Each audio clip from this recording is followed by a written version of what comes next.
at the Animal Kingdom Lodge for dinner. We got checked in to the beach club, and then we came over this way. I've never been in here before. It's really detailed. I love it. I might have to stay here sometime. We're having dinner at Boma, which I'm pretty sure is down here.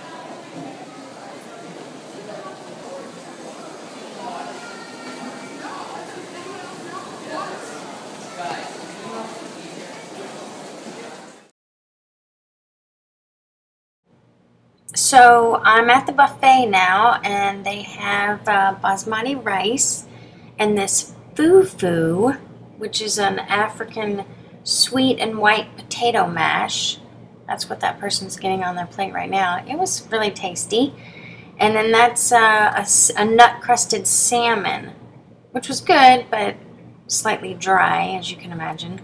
And there are some beans, as well as some African spiced carved beef. And he would slice it up for you right there if you wanted it. It came with 4 different sauces to put on it. This sambal, which was in, and I don't know if I'm pronouncing any of this right. Obviously I can pronounce mustard, and barbecue. And there's something down there at the end I couldn't get to. This Durban-spiced chicken was one of my favorite things. It was really tasty and spiced very well. And this baboti, I guess, a South African dish with ground beef and eggs, was also really good. My son liked that. And I had to get past all these people. There were moments where there were a lot of people in line, but most of the time it was pretty easy to get to the food. This part had your basic mashed potatoes, pasta with your red sauce, normal spiced chicken legs, and macaroni and cheese. I usually completely bypass sections like this when I'm trying new foods at an African buffet, so I can't say how those things tasted. This section had pap, which was a white cornmeal, chakalaka, spicy stewed tomatoes and onions, right there. What they called feisty green beans, which were good. Coconut rice and couscous with dried fruits and nuts. And that was all good. Then this section is the soup, which included mushroom soup, black-eyed pea soup with ham and mustard greens. This was my favorite, mulligatawny, I don't know, Indian-style apple rice and chicken soup. It was really tasty. And then they had seafood gumbo. None of the soup looks amazing in the photos, but however you pronounce that one right there, the mulligatawny. Oh. Anyway, it was great. Then we had rolls. Gotta have the bread. As you can see, it was an open kitchen, so you could see them preparing the food, and which just always makes me feel good about things. It was nice and clean and everything. This section was some salad. The curried pasta salad was my favorite. It was delicious. There was a papaya, avocado, grapefruit salad, which was good.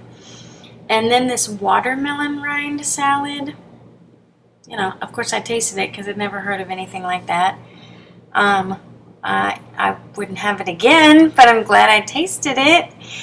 And then the other one was like a coleslaw, which I didn't have because I have coleslaw all the time.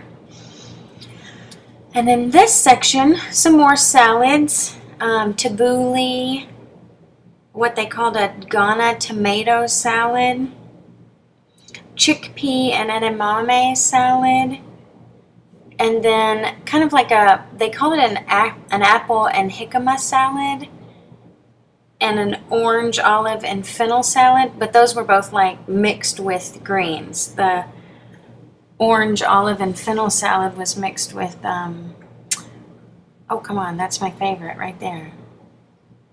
ugh, I can't think what it's called. But it was really good. It was my favorite. They had several different dressings: apple vinaigrette, mango vinaigrette, which was tasty, balsamic vinaigrette, and then this chili cilantro vinaigrette, which was also good. They kept the buffet really clean, but the lady before me did drop that lettuce in that mango vinaigrette. It had just happened, so I'm sure they cleaned it up rather quickly. And then there was a fruit area, which my daughter frequented. I pretty much skipped that. You can have fruit anytime. But they did have this hummus bar, which I thought was kind of fun, with sun-dried tomato hummus, black olive hummus, and a white bean hummus. And I tried all those. They had pita bread and some lavash crackers or bread to dip them with. Then we move on to the desserts. That vanilla sauce was for that fruit cobbler right there. And then this was called a Cassava Cake. Had coconut on it. You know, it was alright. I'm not a big fan of that kind of thing. I'm still trying to think of what kind of lettuce that is called. Arugula. Arugula. Yes, that was my favorite of those kinds of salads. Then they had a lot of interesting desserts. I tried pretty much all of them. The strawberry mint Panna Cotta was good.